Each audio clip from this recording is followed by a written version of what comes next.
Nú ætlum við að kíkja á nokkur reiknistæmi úr öðrum kaflanum úr bókinni Eðlisfræði 2, en þessi kafli fjallar um þrýsting. Ágera ganga í snjó og snjóþrúgum, þær eru 30×40, þyngd hans er 600 Newton, hver verður þrýstingurinn í snjónum. Formúlan fyrir þrýstingi er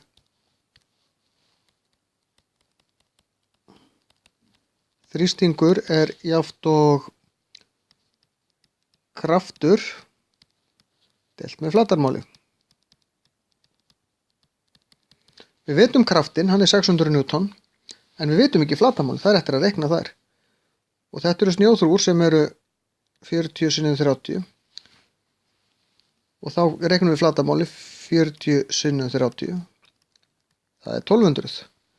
En hann er með 2 fætur það ekki, þannig að það er ein svona þrúga undir öðrum fætunum og önnur undir hinum, þannig að við þurfum að segja 1200×2 sem er 2400 cm í öðru. Og nú þurfum við bara að reikna.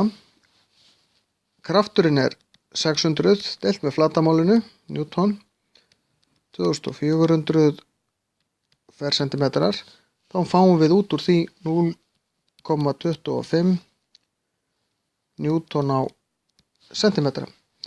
fercentimetra. En við viljum gjarnan geta breytt þessu yfir í Pascal. 1 Pascal er jafnt og 1 Newton á fermetra. Þá þarf ég að breyta þessu yfir í fermetra. Mér finnst einfaldast að breyta bara fercentimetrónum í fermetra.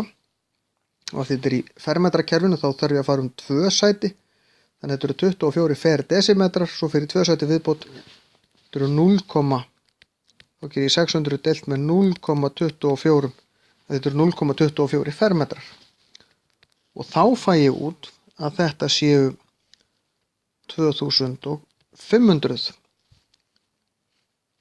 Newton á fermetra sem er jafnt og 2500 Pascal. Pascal skrifa svona. Og ef ég vil svo breyta því hektopascal, að þá, af því að í hektó, það eru 100 í, sem sagt, þetta eru Pascal, það eru 100 Pascal í hektopascal í einu, 100 Pascal í einu hektopascali og þá þarf ég að deila með 100. Þannig að þetta eru 2500 Pascal eða 25 hektopascal.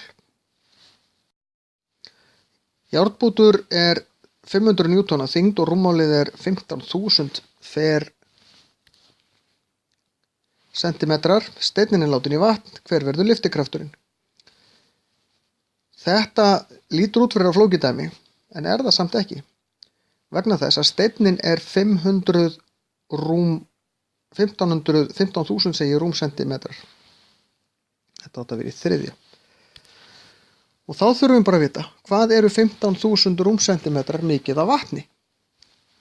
15.000 cm3 er 15 rúmdesimetrar. Í rúmmetrakerfinu þurfum við, að því að við erum að deila ekki með 10, þó við séum bara að fara eina einingu, heldur með 1000. Því við erum búin að margfalda saman lengd sinum, breidd sinum, hæð. Þá eru það 3 0 sem fara af. Þannig að þetta eru 15 rúmdesimetrar og það eru 15 lítrar sem gefur okkur 15 kíló í massa.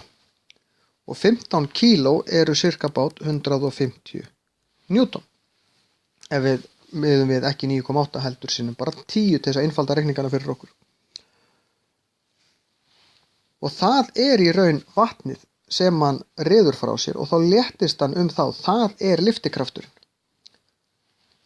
Sekkur steinninn, já, vegna þess að ef við teiknum þetta upp,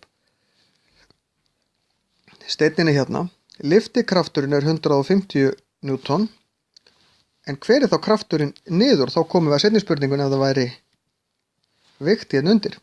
Jú, hann var 500 Newton, það fara 150 Newton upp, þá fer restin bara niður. 500 mínus 150 sem eru 350 Newton.